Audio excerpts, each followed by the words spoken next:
প্রিয় আর্টিস্ট বন্ধুরা, আজ আমি তোমাদের সুন্দর একটি দৃশ্য অঙ্কন করে দেখাবো।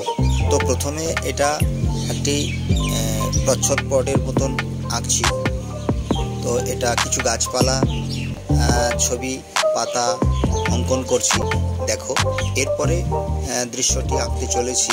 ছোট ছোট ছেলে মেয়েদের, সোনামণিদের আঁকা শেখাবে। তো তোমরা এটা দেখো। প্রথমে একটা ত্রিভুজ এঁকেছি, তারপরে আমরা একটা চতুর্ভুজ আঁকবো। দেখো, সুন্দর একটি সহজ কৌশলে আমরা আঁকা শেখাবো ছোট ছোট বাড়ির সোনামণিদের। তো তোমরা আগে দেখো আর আঁকো। প্রথমে আমি একটা ত্রিভুজ এঁকেছি, তারপরে একটা চতুর্ভুজ এঁকেছি, তারপরে ডবল লাইন দিয়ে একটা রেখা টেনেছি। হয়ে গেল আমাদের একটা ঘরের শেপ সুন্দরভাবে। এইবার আমরা জানলা দরজা আঁকবো। জানলা দরজা আঁকবো, দরজাটা এঁকে নিলাম। এবার জানলাটা একটু অন্য স্টাইলে আঁকছি, বৃত্ত দিয়ে, মানে একেবারে শূন্য মতন এঁকে। এবার দেখো ঘরটা আমার শেপ হয়ে গেল। এবার দেখো ত্রিভুজ একটা আঁকছি, আবার একটি ত্রিভুজ আঁকছি। দেখো আমরা গাছ অঙ্কন করব। তারপরে দেখো আর একটা ত্রিভুজ, এরপরে আর একটা ত্রিভুজ আঁকবো। দেখো ত্রিভুজটা আঁকা হয়ে গেল। সুন্দর একটি গাছের দৃশ্য। কত সহজে, খুব সহজ কৌশলে ছোট ছোট সোনামণিরা সুন্দরভাবে আঁকতে পারবে। এটা দেখো আর আঁকো। চাইলে তোমরা এটাকে রঙও করতে পারো। রঙটা তোমাদের ইচ্ছা মতন করো। গাছের রং গাছ দেবে, ঘরের চালার রং যেমন হয় তোমরা দেবে। এইবার দেখো একটা বৃত্ত অঙ্কন করলাম, সূর্য আঁকবো।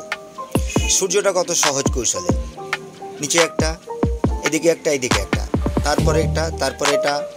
যেভাবে টানছি তোমরা এইভাবে টানো রেখাগুলো। এবার ছোট ছোট রেখা হবে, মানে সূর্যর সুন্দরত্ব পায় কিরণের রেখাটা দিলে। তো আমাদের কিন্তু আঁকা প্রায় কমপ্লিট। এবারে একটা রাস্তার ছবিটা আঁকছি। দেখো, এটা ঘরের সামনে একটা রাস্তার ছবি, কত সহজ পদ্ধতিতে। তো তোমরা এটাকে রং করতে চাইলে রং করতে পারো। আমি একটা রং করেছি, তোমরা শেষে ছবিটা স্কিপ করবে না, শেষের দিকে ছবিটা রং করা আছে, তোমরা দেখে নিও। রং করলে অনেকটা ছবি বড় হয়ে যায়, ভিডিওটা বড় হয়ে যায়, তাই আমি তোমাদেরকে রং করা দেখাচ্ছি না। কমেন্ট করে জানিয়ে দিও আমার রংটা কেমন হয়েছে, আর চ্যানেলটিকে সাবস্ক্রাইব করে রেখে দিও, তাহলে এরকম নিত্য নতুন ভিডিও পাওয়ার জন্য। তো ছোট ছোট আমার আর্টিস্ট বন্ধুরা, তোমরা এটাকে খুব সহজভাবে আঁকতে পারবে। দেখো আর আঁকো ছোট্ট ছোট্ট করে। তো আজ ছিল এই পর্যন্ত ছোট্ট একটা ভিডিও। ভিডিওটি ভালো লাগলে লাইক, কমেন্ট, শেয়ার, সাবস্ক্রাইব করে রেখে দিও। রাধে রাধে বন্ধু।